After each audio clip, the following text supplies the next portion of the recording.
Assalamualaikum warahmatullahi wabarakatuh. Gus, saya yang bertanya, tadi Antum sempat membahas tentang sifat-sifat Allah yang sempurna. Beberapa hari yang lalu ada teman saya yang tanya ke saya, Mbak Nafilah, kebetulan anak ini memang baru hijrah gitu ya, baru belajar Al-Quran, baru baca-baca. Dia tanya, Mbak Nafilah, Allah itu boleh nggak disifati sama sifat yang mohon maaf kurang baik seperti makar, penipu atau yang lain, karena Allah kan sangat sempurna. Dan dia kebetulan waktu itu dia lagi menyebutkan ayatnya ke saya yang wayamkuruna wayamkuruna gitu. Wa makaru wa makarullah wallahu khairul makiri wa hum la yash'urun. Nah di situ dan di surat Al-Anfal juga ada ayat yang tentang Allah itu sebaik-baiknya tipu daya gitu, mempunyai tipu daya yang sebaik-baiknya. Nah itu kan menunjukkan kalau Allah itu punya sifat tipu daya. Jadi dia waktu itu agak ngotot ke saya, berarti Allah juga bisa dong disifatin sama sifat yang jelek-jelek yang seperti itu Mbak Nafila gitu katanya. Menurut Antum itu gimana? Saya juga masih belum jawab sampai sekarang pertanyaannya teman saya itu, karena saya masih bingung gitu. Jadi saya tanya sama Gus gitu, mungkin ada pencerahan gitu buat saya menjawab gitu. Terima kasih. Assalamualaikum warahmatullahi wabarakatuh. Itu begini ya, jawab seperti itu rileks saja. Yang jelas jenengan harus terima kasih sama yang tanya, nganggap jenengan pinter itu. Sampai tanya itu berarti nganggap jenengan pinter. Itu satu prestasi itu, orang nggak semua orang ditanya itu. Itu begini ya kalau dalam ilmu balaghah. Makanya saya ini kan pengajar ya, pengajar fikih juga pengajar balaghah, juga pengajar tasawuf, pengajar mantek. Kalau di pesantren kan memang semua itu diajarkan Pak Fatullah.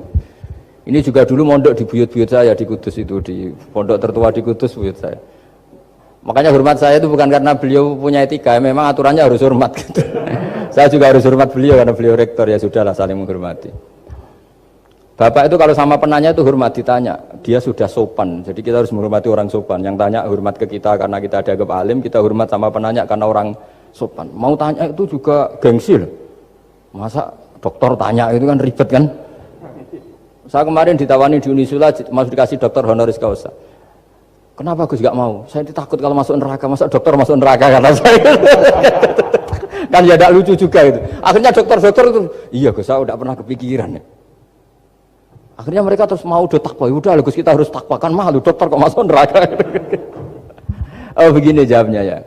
Semua ilmu itu harus kita pelajari karena melihat sisi ekstrimnya, sisi buruknya. Ya saya ulang lagi ya. Ilmu itu harus Anda pelajari karena melihat sisi ekstrimnya, sisi buruknya kalau kita tidak tahu. Sehingga dengan cara itu kita tahu secara serius. Misalnya nikah sekali gak sah kategorinya zina. Itu di antara ilmu sisi ekstrimnya ilmu balaghah adalah kalau kamu tidak memahami balaghah, maka kamu akan mengatakan Quran ini bohong. Karena kamu tidak tahu tasbih itu apa. Terus misalnya gini, Allah memaklumatkan di Quran bahwa orang kafir itu sumum bukmun umyun. Sumun artinya itu budak, ketuli. Bukmun artinya bisu. Umyun artinya buta. Itu kalau kamu nggak ngerti balaghah, maka faktanya apa? Ternyata orang kafir tidak tuli, tidak bisu, tidak buta. Tapi kalau kamu ngerti balaghah akan tahu ini tasbih yang baligh, perumpamaan yang sempurna, kesusastraan. Jadi kalau orang muji Nabi itu nggak boleh bilang anta kasamsi, itu kurang keren. Kamu ibarat matahari, kurang keren. Kafnya dibuang, anta samsun, anta badrun. Kamu matahari, kamu rembulan. Nah, kalau orang sedang pacaran itu kalau bilang kamu ibarat bunga, itu kurang keren. Wah kamu ya bunga saya itu kan terus keren kayak. Nah itu balaghah. Nah di antara balaghah itu ada namanya wal ityan bil kalimah lil musyakalah. Jadi mendatangkan kalimat bukan dengan makna semestinya tapi lil musyakalah. Musyakalah itu perimbangan. Wa makaru wa makarawah. Mereka bermakar dengan tipu daya. Wa makarawah, dan Allah pun melakukan itu. Berarti Allah menipu daya mereka. Ya enggak. Kalau dilakukan orang baik itu namanya kecerdasan. Tapi kalau dilakukan orang dolim itu namanya tipu daya. Jadi misalnya gini, ada orang bikin alarm supaya maling itu terdeteksi atau pakai CCTV, itu namanya kecerdasan. Tapi kalau maling pakai CCTV untuk kalau nyolong, ngerti pergerakan yang punya rumah. Jadi sama-sama melakukan itu, tapi beda. Sama mati juga gitu. Ketika kita pecundang, matinya mati sangit gitu. Tapi ketika kita pahlawan, matinya mati syahid. Artinya ya sama-sama mati. Nah, di balagha itu ada istilah musyakalah. Musyakalah itu, ayat itu sebenarnya banyak, Mbak. Ada yukhadi'una Allaha wa huwa khadi'uhum. Wa yamkuruna wa yamkuruwah wa makaru wa makaru, itu banyak. Jadi di antara sisi yang harus kita pelajari dari ilmu balaghah adalah kalimat itu banyak yang tidak semestinya. Ya tadi, misalnya kita bilang, coba kamu jalan dulu. Kalau kita bawa mobil, maksudnya mobil itu jalan, kita duduk. Tapi kalimatnya tetap, sudah kamu jalan dulu. Mau naik mobil kok dibilang jalan. Jadi berdiri juga gitu. Ya yuhal muddatsir kum fa'angzir. Kum, berdirilah kamu. Berdiri maknanya mengurus sesuatu yang serius. Itu orang Arab bilang berdiri. Sehingga disebut wayuki munas sholat. Dan mereka mendirikan sholat. Apa semua sholat itu bentuknya berdiri? Nah, nuruti cangkem elek kan protes ya? Makanya begitu juga sholat. Sholat itu harus menghadap kiblat. Yang benar aja, kalau pas sujud menghadap apa coba? Menghadap tanah kan? Jadi kalau nurutin bahasa ini nggak ada yang benar gitu. Maka berhati-hatilah dalam bahasa, karena bahasa itu nggak jelas. Kalau kamu sedang senang istri kamu, mesti bilang gini, wah saya cinta kamu karena kamu cantik. Harusnya istrinya tersinggung. Sehingga gini, berarti suatu saat kalau saya jelek, Anda sudah tidak cinta. Kan? Kebetulan para istri tidak pinter, sehingga dipuji gitu ya seneng.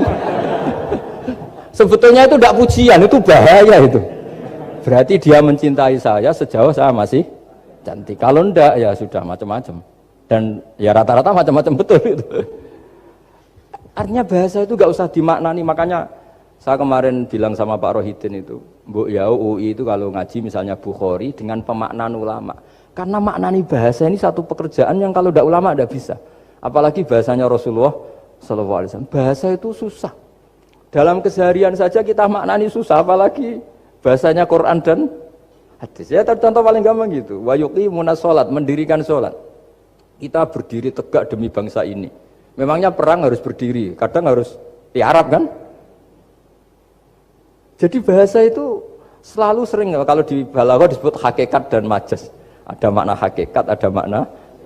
Dan itu harus kita kaji. Kalau enggak ya fatal, memang hasilnya fatal. Kalau enggak ya Quran itu ada sekian kalimat yang maknanya itu proporsional. Seperti wa makaru. Jadi misalnya gini ya, contoh paling gampang yang populer. Nabi di Gua Thur. Gua Thur itu ya gua Arab ya. Kedalamannya enggak banget dalam. Terus Allah merekayasa itu dengan cara ada laba-laba yang masang jaringnya di situ, terus ada burung dara yang di situ. Itu ya disebut makruh, rekayasa Tuhan. Tapi orang pasti sepakat itu namanya kecerdasan. Karena orang kafir yang mengklaim dirinya cerdas, dirinya terlatih, dirinya ahli mendeteksi musuh, ternyata hanya ditipu seperti itu, nggak tahu. Nah karena ini pekerjaan kesalehan disebut kecerdasan. Apa disebut? Tapi andaikan sebaliknya, nyuwun sewu, ada orang lari dari kejahatan, terus merekayasa seperti itu disebut rekayasa karena bentuknya kejahatan. Jadi ada sesuatu yang sama, tapi ketika dilakukan orang soleh itu baik, karena nanti itu disebut kecerdasan. Kalau dilakukan orang dolim itu buruk, karena itu disebut rekayasa. Ya kira-kira seperti itu.